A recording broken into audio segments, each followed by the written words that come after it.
Good afternoon, everybody. Thank you for being here, for staying a bit longer for this conference. Let me start by saying that it's a great pleasure to be here. I happen to be in Ontario because when I was in Boston doing my master's, I met my now wife, who is from Toronto. So that's what brought me to Ontario. But I ended up being very lucky to end up in a province that has by far the best public education system in the English-speaking world. I have had an opportunity to visit schools, school districts, to interact with people at the Ministry of Education of Ontario. And I have always been amazed by how far the system has gotten so far. There are not many public education systems around the world where I would say, this is where I would like to send my children. And the first school I visited in Ontario as part of a Mexican delegation, the first school I visited was a public school in Ontario. It was the first time I came into a public school and said, yes, this is where I want my kid to learn and to come to school. The conversation I will start today, I'm hoping it will help stimulate some thinking and action moving towards the future. Ontario, as I was saying, is currently one of the best performing systems in the world, and the best performing system in the English-speaking world. But when we think about the future, I think there are some things that we need to consider and some ideas that we need to start to engage with to make sure that the education system remains relevant for what's needed for the future. So the topic for today is what makes collaboration in networks effective. And before I jump into the topic, I wanted to declare upfront my two biases. There are many people who claim, and I agree with them, that there's no such thing as neutral knowledge.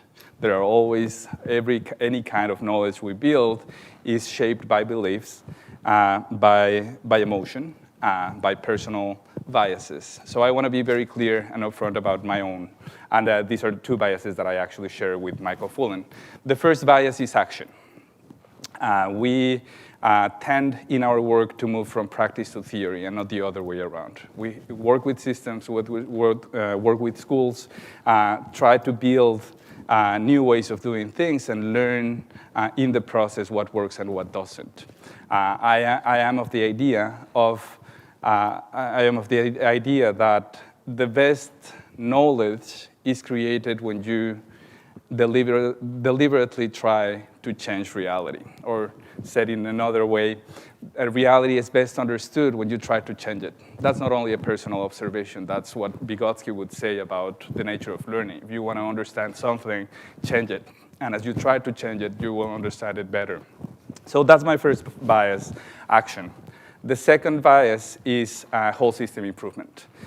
We are interested in looking at what works to improve entire systems, not just single schools, not just a collection of schools, but entire systems, districts, provinces, nations, etc. So those are my two major biases, and I just wanted to be very upfront about them. Before we start with the presentation, I just had a question for you, and I encourage you to use the app to respond to the question. The question is the following. Do you collaborate with peers from sites other than your own site to improve your professional practice?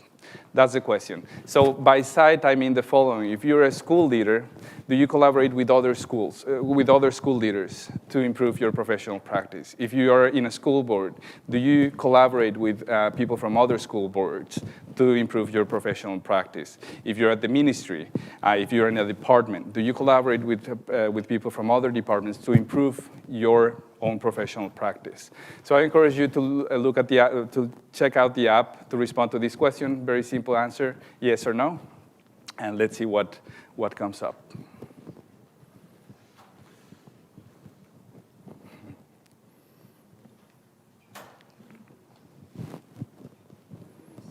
Okay, that's pretty good. I think some responses will keep coming up, but it seems very clear what what the scenario is here. It seems like there's already a lot of activity here of connecting with other people similar to you in other sites to improve your own practice, and that's amazing. I was not expecting such a high rate, but that's great, and that speaks volumes about the strength and the power that this system in Ontario is building to improve the profession, to enhance the profession.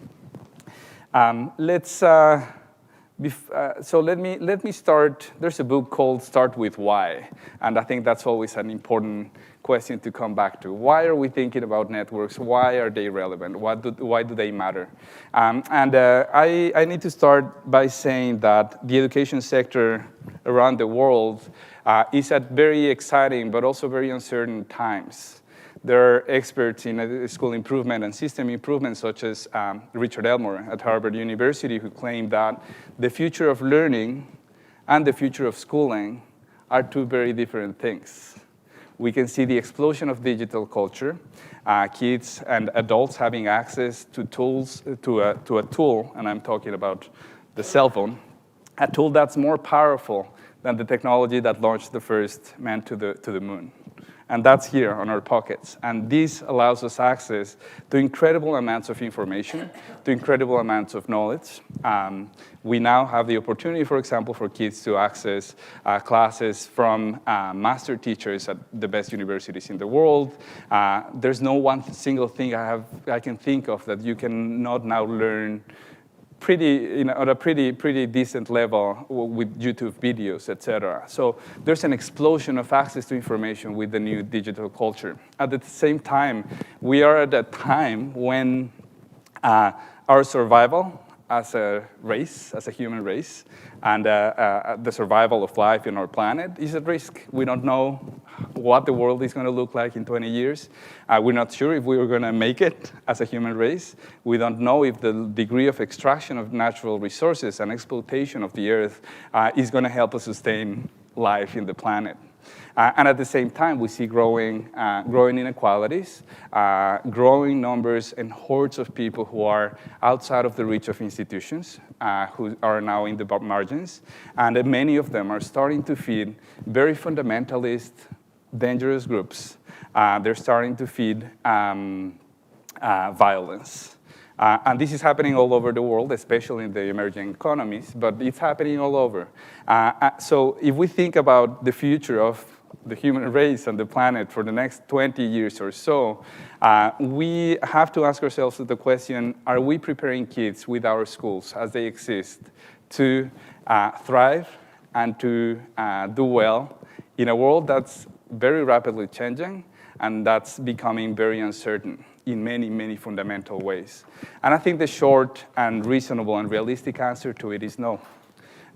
Schooling, as Will Richardson would say, is staying kind of far behind in terms of making sure that we're preparing the kids to respond to the challenges that we're facing, which are very new and which we really don't know how big they're going to be in terms of dimension, et cetera. At the same time that we have the explosion of digital culture outside of schools, when we look at what's happening in classrooms and schools all over the world, the practice in schools remains, and the structure of schooling remains pretty stable. The default culture of schooling, what we call the default culture of schooling, appears to be pretty resistant and pretty resilient to fundamental shifts in it. If a Martian or a person from the future could come back, or a person right now could, let me say it this way, if a person from the past was able to travel in the future and come here right now and go to a school, they would know it's a school. Everything else, it would be probably very different. But if you go to a school, they would find a lot of familiarity there. And so shifting the culture of schooling is certainly one of the key challenges of our times. Schools, as Alan November would say, are very good at helping students learn how to be taught. But learning how to be taught, as he would argue, is fundamentally different from learning to learn. like I'm going to say it again, learning how to be taught is fundamentally different from learning to learn. And at the same time, learning to learn is the best legacy we can leave, our best bet for our kids. That's the best legacy we can leave for them, for our younger generations. Learning to learn is the fundamental skill, the fundamental legacy we can leave for them.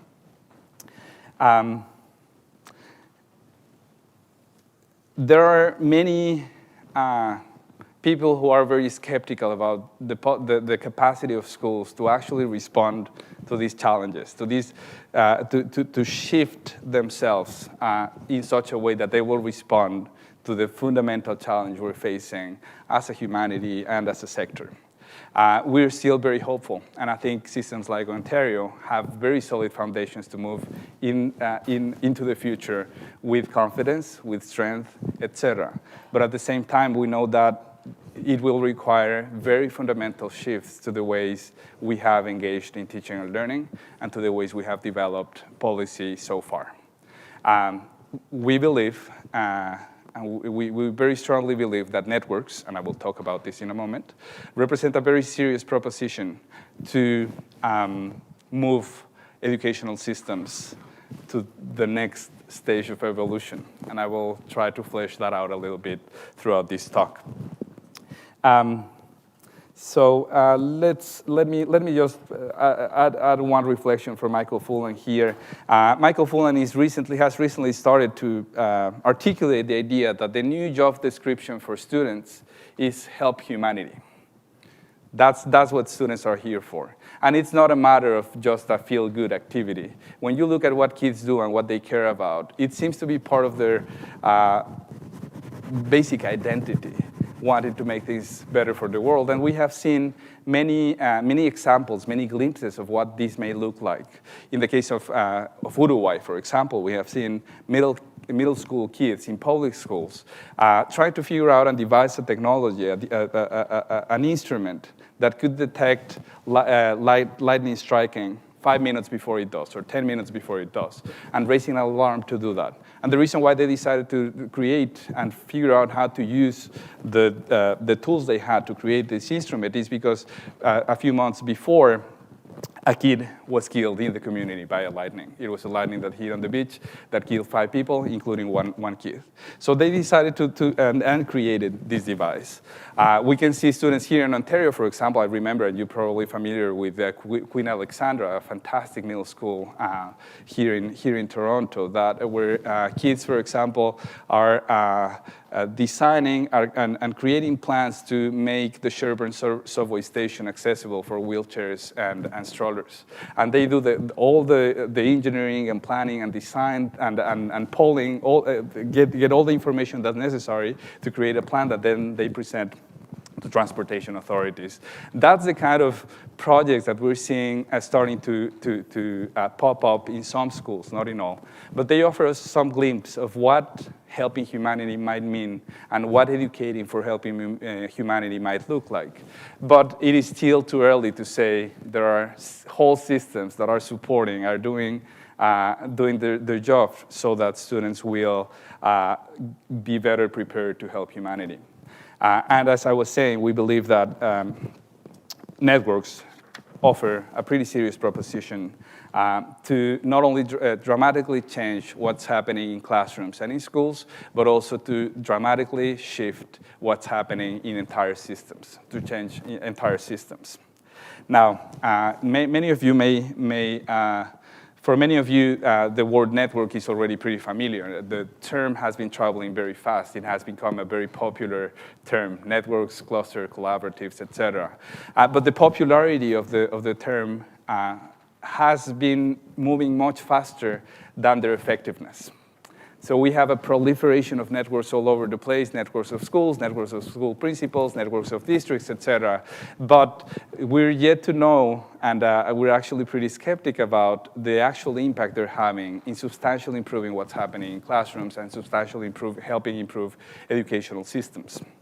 There's actually evidence slowly building about the impact of networks on student outcomes and variables such as professional capital, et cetera, that suggests that some networks are having some effects, but the vast majority, more often than not, networks are being inconsequential rather than effective.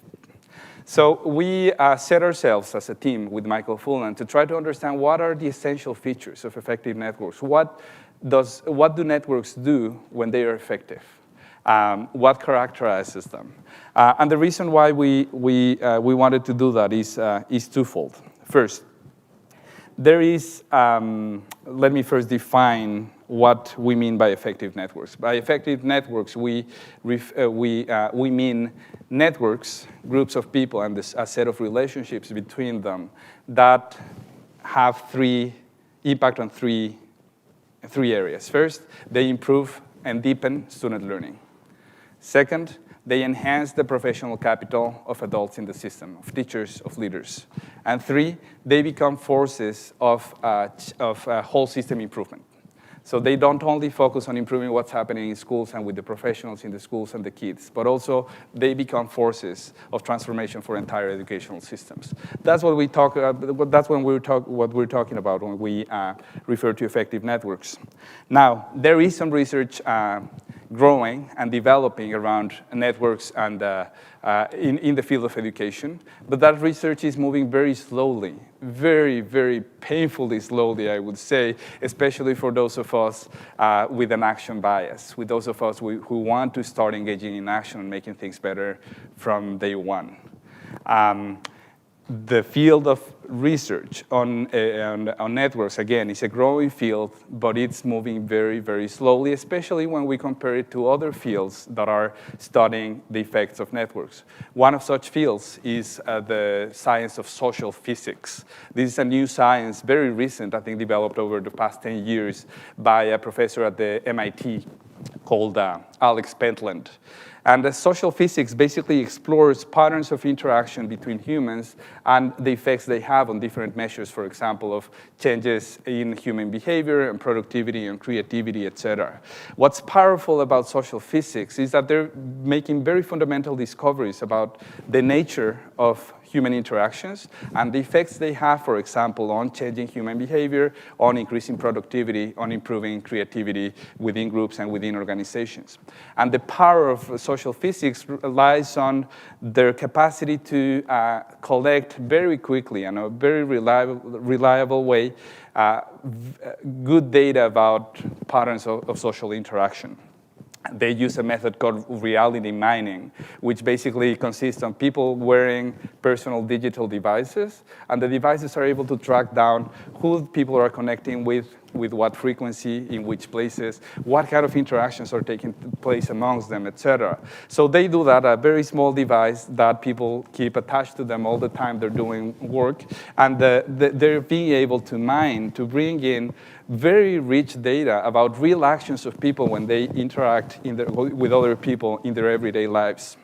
And with that, they're capturing what now they call rich data that allows for very sophisticated analysis of pattern of interaction, but also for understanding of how those patterns of interaction relate to important outcomes, such as productivity, creativity, et cetera.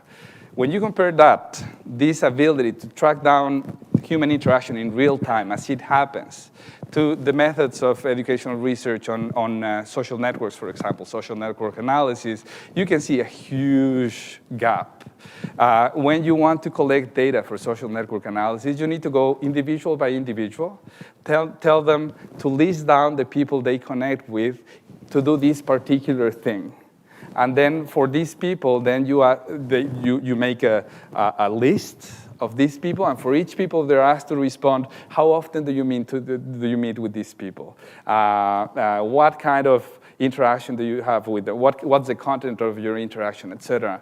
That process is incredibly slow and very unreliable in the sense that we're asking people to think about and report what they think about their interaction with people, but that's reported practice, that's not actual practice. Again, social physics is collecting much richer and much more reliable data about patterns of interaction in a way that allows us to track down human interaction amongst humans in a much more powerful and reliable way. And social physics is starting to develop causal links between patterns of social interactions in teams, in organizations, and productivity, changes in human behavior, creativity, etc. I will be talking a little bit about this throughout the presentation, but for now I just wanted to say that the research on education networks is very slow. It's moving very slow. We are hoping that we're going to get to a point where we're going to be able to bring in a social physics perspective and methodology to the education sector and get much more accurate information about how people are interacting and what are the effects of those interactions in relevant outcomes, et cetera. But we're still far from there. So the field is moving, the field of research is moving painfully, in a painfully slow way, in a way. It's building important knowledge. We do have some knowledge right now about what kind of networks are improving student outcomes, what kind of features are, or what kind of networks are improving some aspects of professional capital, et cetera. But again, that evidence base is growing very, very slowly. At the same time, there's a very quick proliferation of networks all over the place.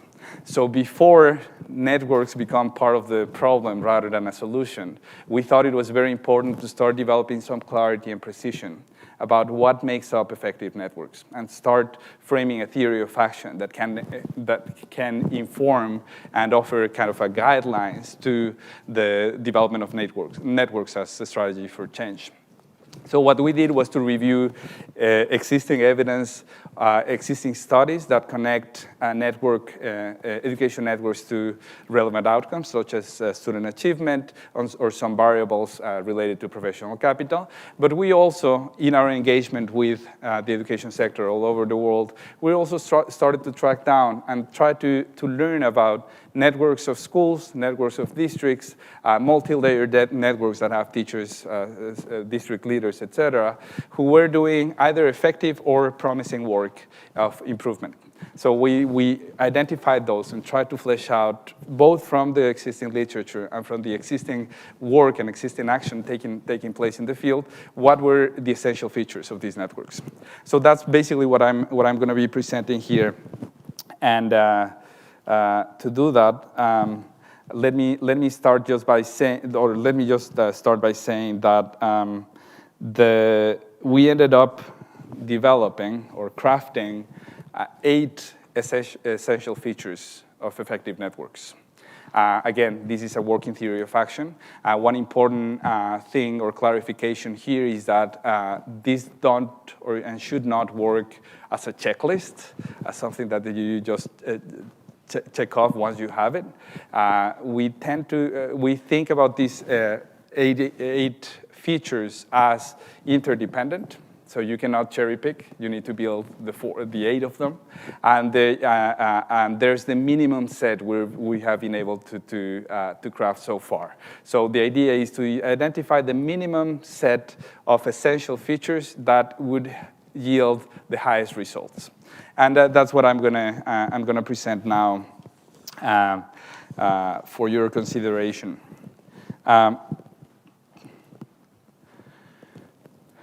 First feature, focusing on ambitious student learning goals linked to effective pedagogy. Again, effective networks are focusing on ambitious student learning goals linked to effective pedagogy. The most powerful networks we have seen have crafted and designed a vision that fundamentally captures the minds and the hearts of the people working in that network. And usually that vision is directly connected to deep student learning. Throughout our work with educational systems all over the world, we have not seen a more powerful incentive for teachers and for leaders to do things different than seeing kids learning deeply and excited about learning. Kids going to home to talk with their parents about what they're doing in school and why it matters. Kids who keep studying on the weekends without any formal homework because they're so excited about what they're learning.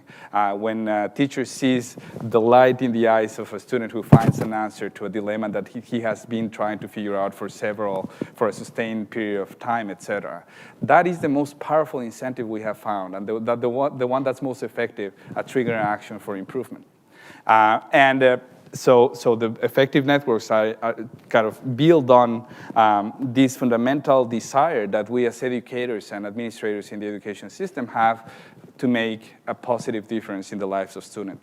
So when we focus on ambitious student learning goals, we're basically, our networks are fundamentally building on the internal desire that we all have to make a positive difference in the lives of students. And at the same time, in addition to making that our focus, effective networks also define in a pretty clear and precise way what effective pedagogy that builds these kind of deep learning of students look like. Very strong pedagogical visions of what effective practice to support students to learn how to help humanity, for example, looks like. Changing instructional practice is the most direct way to improve student learning. That's almost a tautology. It's a very, very simple statement, yet again, changing practice fundamentally. Changing fundamental ways what happens in the interactions between teachers and students when they interact in classrooms has proved to be very difficult to change. But again, effective networks focus on deepening student learning, setting ambitious learning goals, keeping track of to what extent they're reaching those goals, but also attaching that to a vision of clear definition of effective practice that produces those kind of learnings. Second, developing strong links of trust and internal accountability. Because the change that is required to move schools and systems into an entirely new direction require fundamental shifts, I would say, basically of who we are and what we do. It is very important for networks to establish relationships of trust, relationships of or environments of trust where people can openly acknowledge what they don't know, for example, where people can learn in public. These are very simple ideas, again, yet ideas that are very hard and imply a very significant task for teachers and for school administrators. We have relied on an idea of what it means to be a teacher and what it means to be an administrator. That's the idea of certainty, of knowledge, of authority. I know what the answer is to this problem, and if I don't know, I won't tell you. I don't learn in public, because that can be a source of shame, that can be a source of bringing in additional scrutiny to your professional practice, etc. So this basic idea of learning in public and modeling learning in the open and openly saying, I don't know that, let's figure it out together, require incredible amounts of trust. Again, it's something that we, as a profession, teachers as a profession, and administrators are not necessarily comfortable with. So developing trust is fundamental. But trust is also important to develop what we call internal accountability, which is a shared sense of responsibility for the outcomes of everybody. So trust, again, is important because it helps build the kind of links that allow people to call out colleagues when they're not fulfilling their responsibilities, when they're falling short of their commitments, etc. So that's what creates what we call the dynamic of push and pull within networks. That's so fundamental. And developing trust and internal accountability takes a lot of time. We have heard from network actors and network leaders in many places, especially New Zealand and the UK, for example, that talk about taking about 6 months or so just building relationships. Before they go into the work, they intentionally put time and devote time to building trust and links of internal accountability within the community. So that's a fundamental condition, again, that essential networks build, effective networks build. Then the third aspect, continuously improving practice and systems through cycles of collaborative inquiry.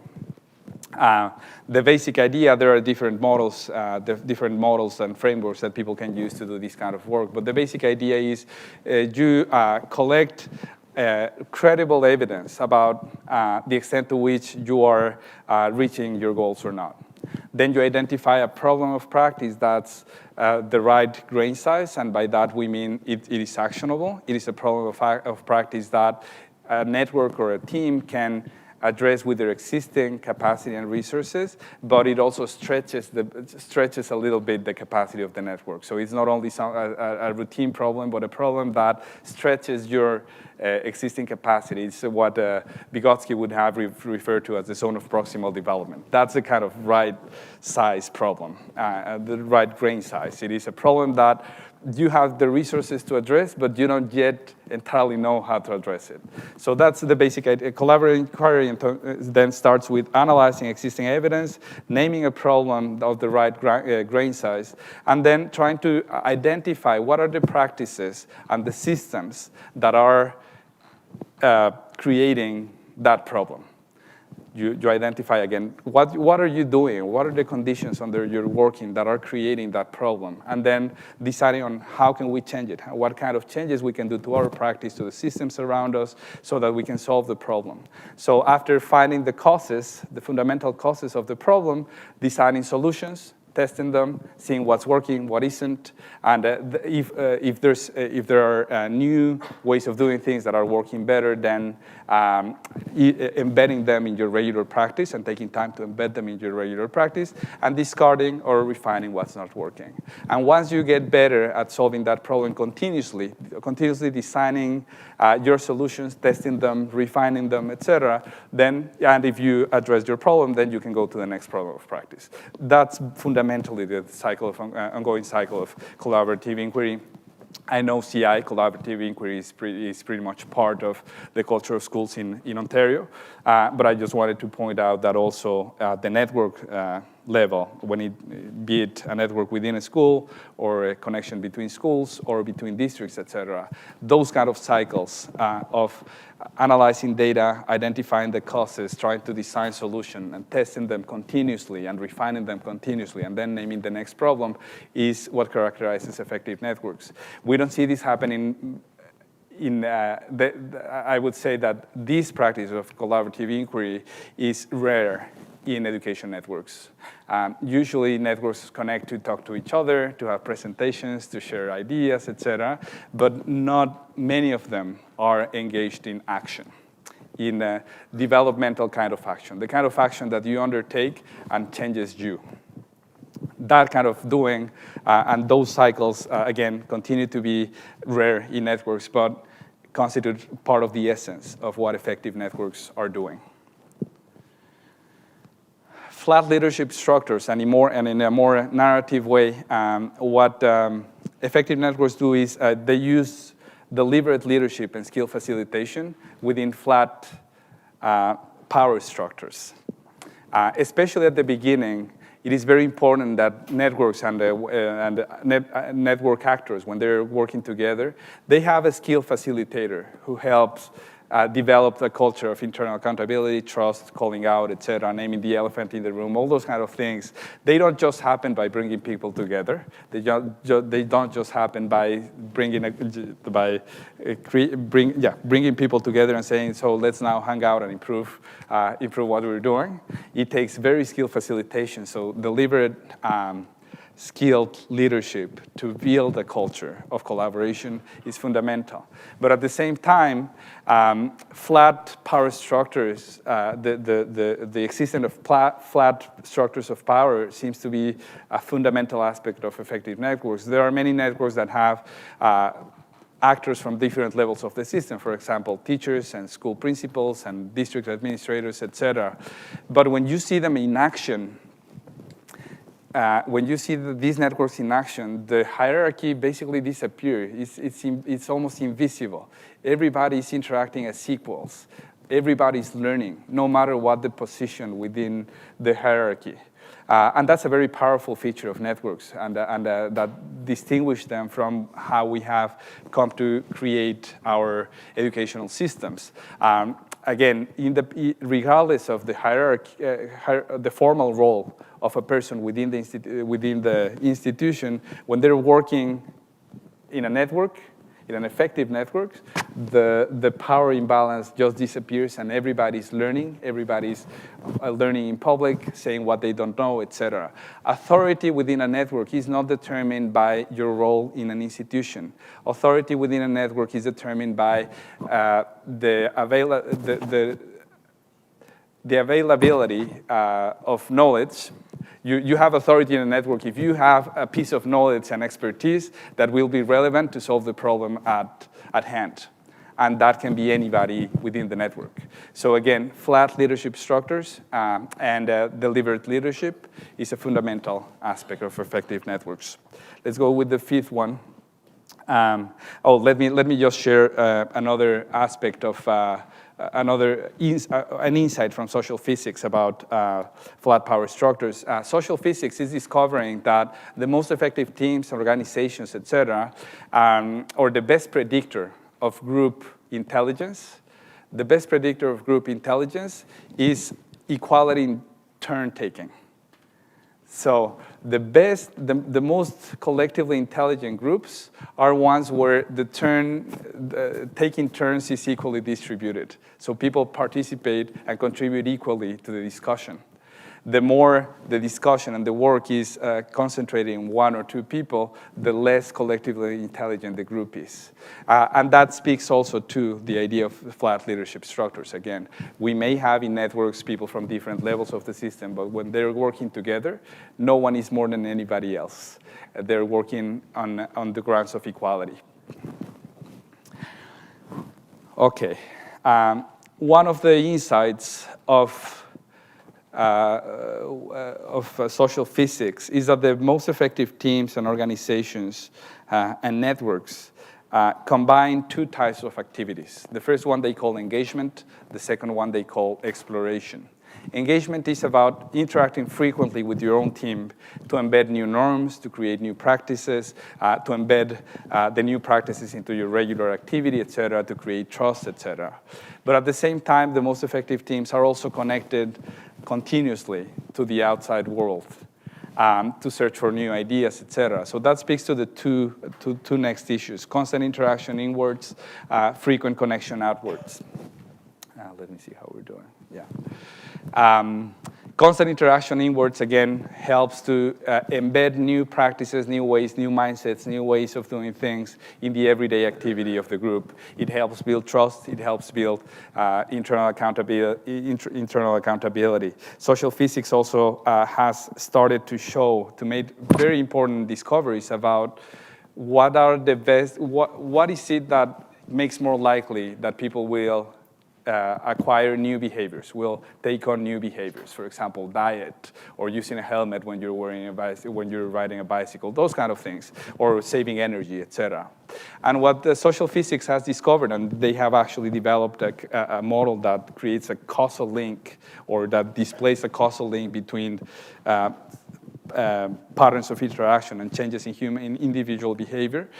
What social physics has demonstrated is that the best predictor of the probability of an individual changing behavior is the degree of exposure to that behavior within their existing group. So the more the people are exposed to the new behaviors that are to be promoted, the more likely they are to change their behavior. It is not personal ideology. It is not what your friends do.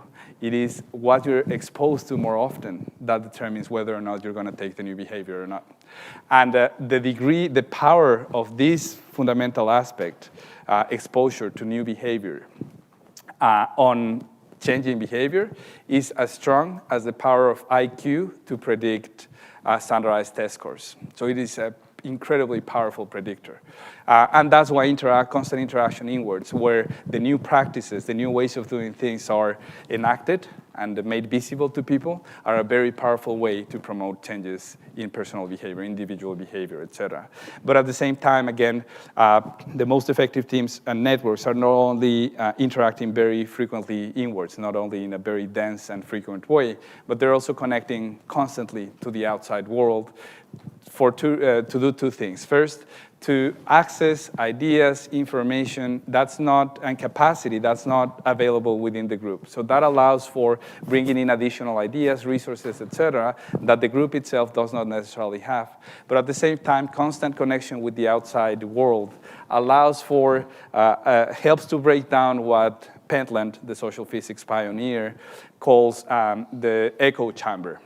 The recirculation of all ideas and all ways of doing things. That's what can happen when you have a group that's interacting very frequently, but it's not connecting with the outside world. So connecting with the outside world help us keep abreast of what's happening now and help us break old chambers, the old chamber phenomenon, but also helps us bring in important ideas, resources, information that may not be available within our own network, et cetera. Okay, the seventh essential feature, the development of new partnerships among students, or among teachers, but especially with families and communities. This is probably the issue or the feature of effective networks that we have seen less often in the networks we have been following. But it's turning out to be a fundamental part of the equation. If our new role as educational systems is to prepare kids to help humanity, and to do it from day one, not when they graduated from school, from day one, connecting with, engaging parents, not only to help kids finish the homework, but engaging with students and teachers in learning partnerships, as partners in learning. That's a very important part of the equation. And also with larger community organizations, et cetera. We have seen several networks that are starting to realize that fundamentally changing opportunity for kids in school sometimes requires also helping change the outside environment, not only what's happening in the classroom, but also helping change the conditions that shape the experiences of students when they come to the school. So there are several networks who are starting to develop relationship with community agencies, et cetera, to bring in food to school, to make sure that there's mental health support, et cetera. So new learning partnerships between schools and families and the larger communities are very important next effective feature of effective networks in education. And the last one is securing adequate resources to sustain the work. That's the eighth essential feature. The most important resource, of course, is time. Time in educational systems is one of the most scarce resources, and yet one of the most fundamental to make sure that we embed and create new ways of doing things. And other kinds of resources, such as support for people to be able to move from one place to another, especially when the network is very broad and it requires for people to come together, traveling long distances, et cetera.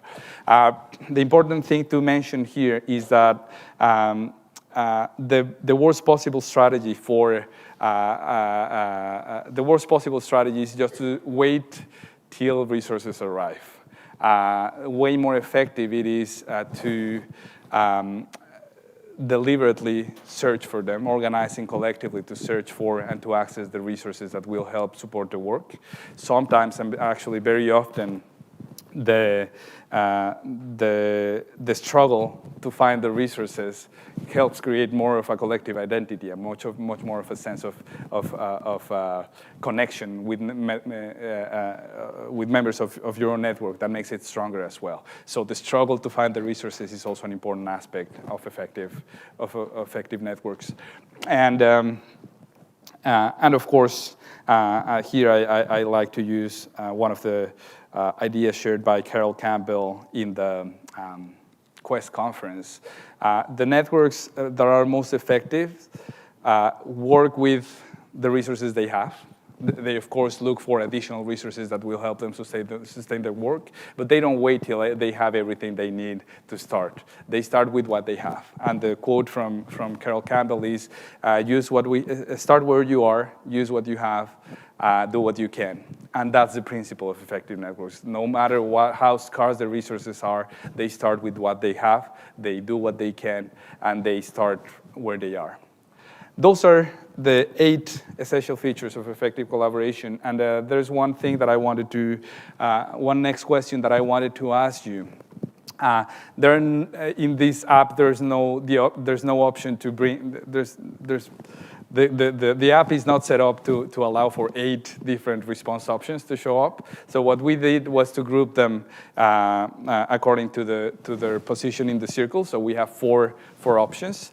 And I wanted to ask you to do the following. Just tell me which set of essential features is your team or your network strongest at. So let's start by thinking about the team or the network you are most actively engaged in or most familiar with.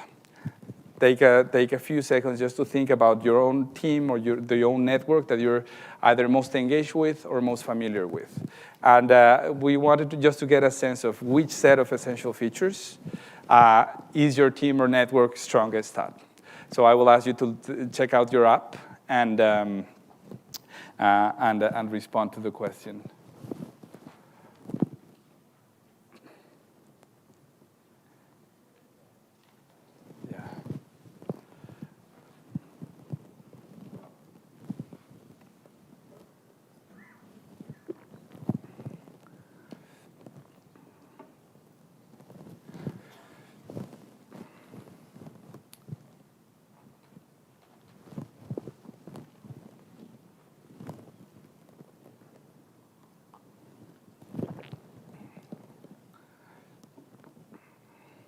Okay, so I think it was mostly the first and the third, which is ambitious learning and effective pedagogy. I think we got like 4 responses, so don't take this as a representative pattern. But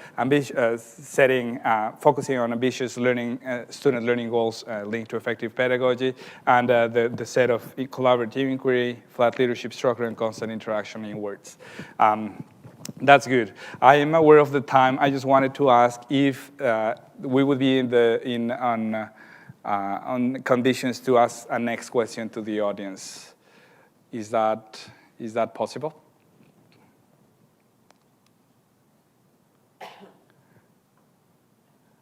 Okay.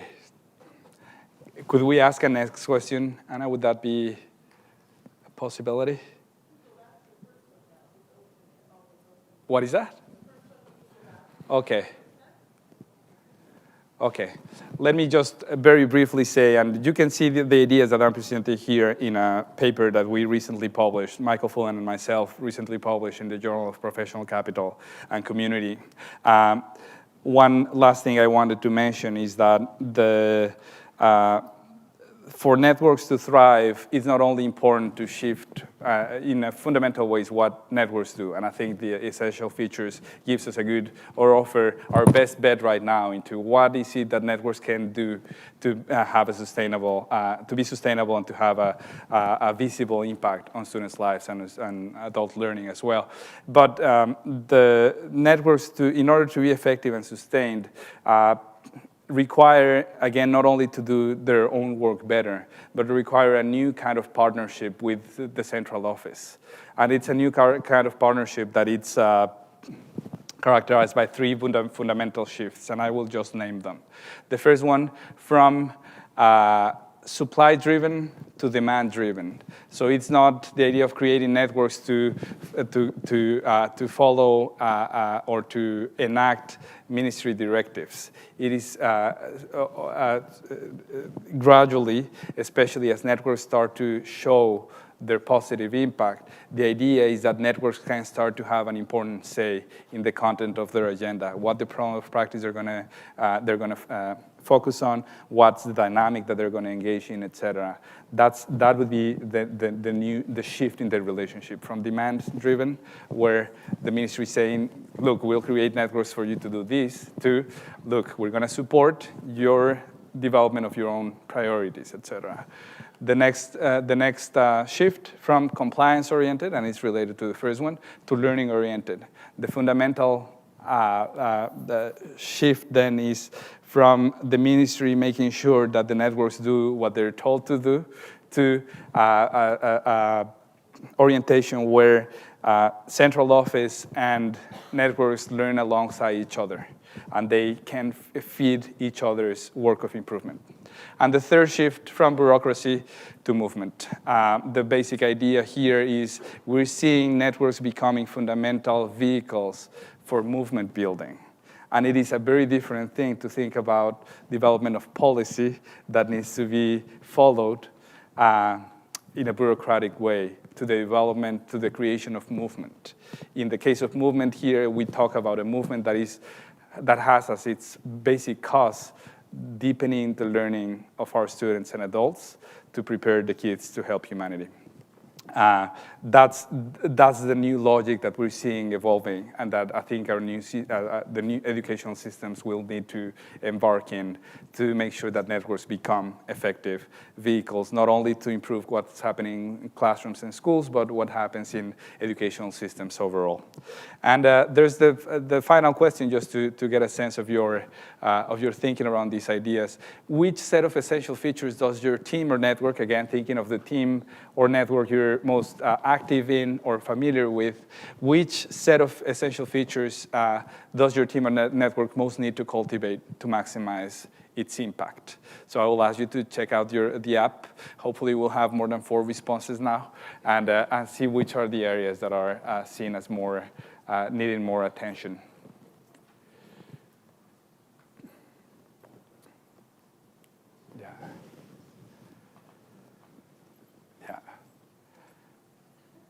Interesting. Yeah. Okay. Good. So trust and internal accountability. That seems to be one of the things that will require more cultivation. And again, it takes time. I know many of our educational authorities, many of us are impatient to see improvement going right away. Developing trust and internal accountability requires time and requires deliberate cultivation. And it seems that it is interesting that right now half of the people here who responded to the question are finding that as the area of growth. Okay, let's leave it here. I'm not sure. I apologize for taking more time than was originally my plan. But I wonder if we could take a few questions. A couple questions from the audience. What I would suggest is, let's say 2-3 questions in a block, and I'll respond to them simultaneously.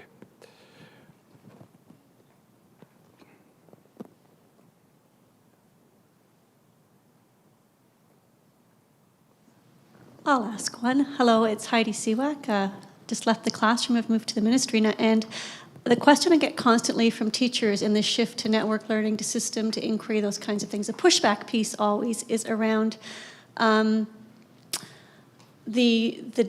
deep, specific, mandated knowledge that has to take place. For example, when you're learning chemistry or you're learning physics or something like that, how does that fit into this new network learning when it's driven by choice and desire to learn, and the student might not necessarily understand that this is something that's important? Yeah, thank you. Let's go with one or two more, and then I'll respond to it. Thank you. That's a very good question.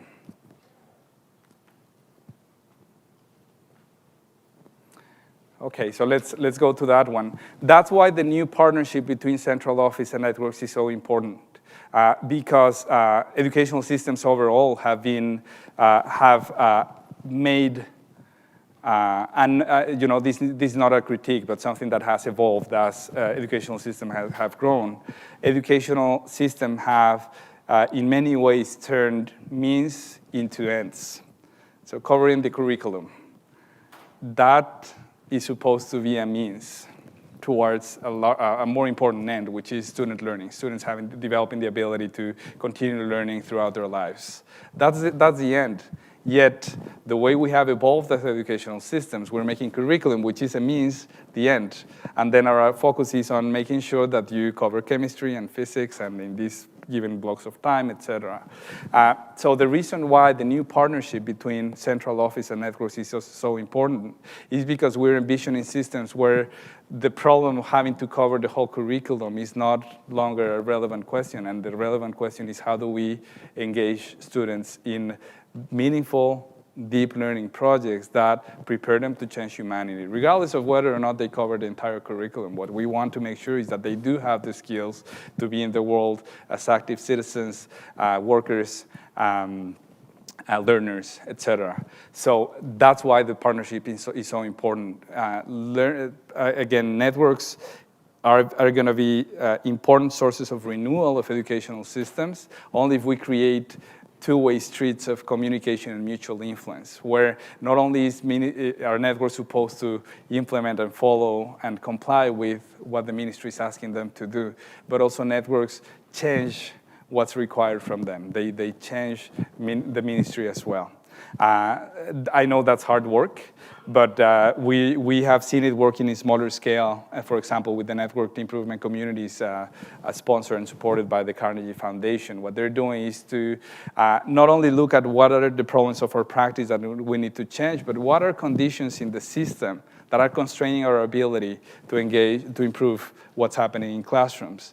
And then they do deliberate work, not only to change their practice, but also to change the system around it. And that's going to be a fundamental piece of the puzzle. Wonderful. Let's do one more question here.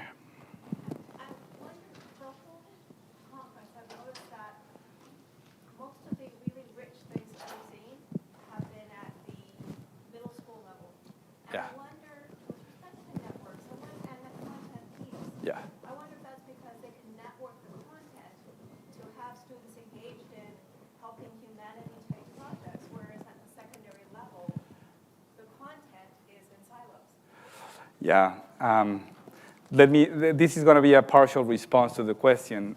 You're right, many of the most powerful examples we've seen are happening in middle schools. I think there are two reasons for that. I think young teenagers are harder to convince that schooling is of value. That, after, you can still see elementary kids, when they have a single teacher, they have a sense of family, etc. When they jump into middle school, the structure shifts. They are also in an age where defying authorities is part of who they are.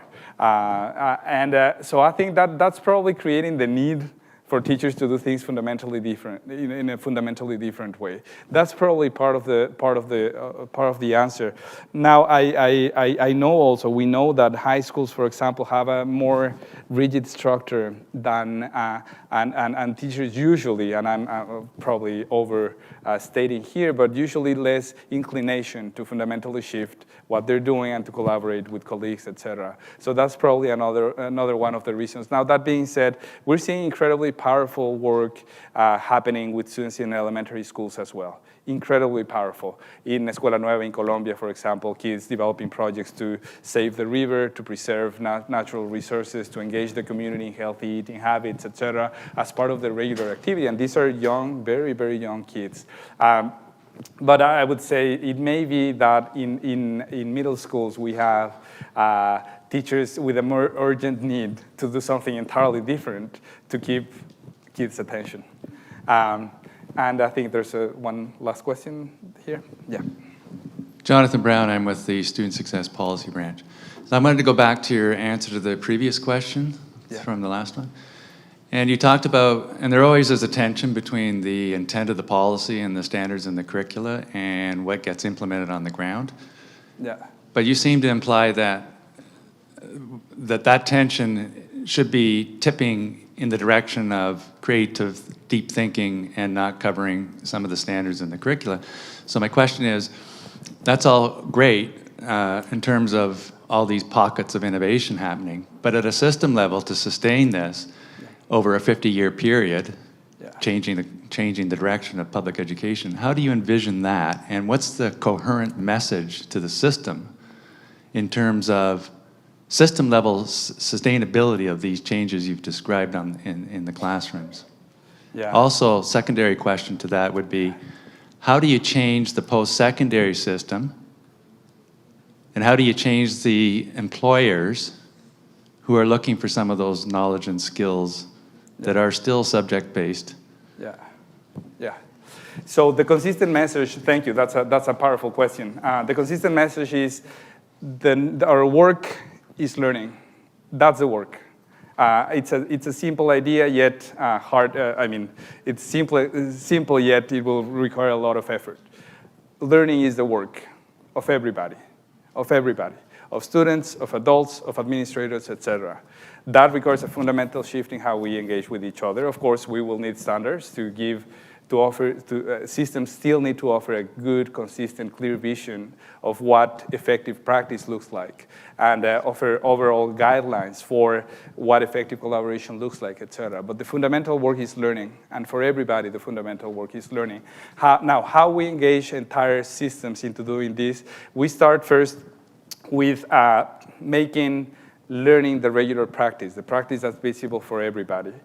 We track down effective practice and make it visible to the entire system. We can create videos. We can create lots of structures for people to get exposure to what the new practice is looking like, and then create fundamental structures where people can collaborate with colleagues to learn the new practice. But I would say the fundamental message is learning is the work, and what we as a system will do is create the multiple opportunities for people across the system to be able to see what effective practice looks like and learn it and practice it. If I may, a supplementary question. Yeah. The College Student Achievement Project, are you familiar with that? No. Okay. In Ontario, we looked at 96,000 records of grade 9 students that carried on through into college. I see, yeah.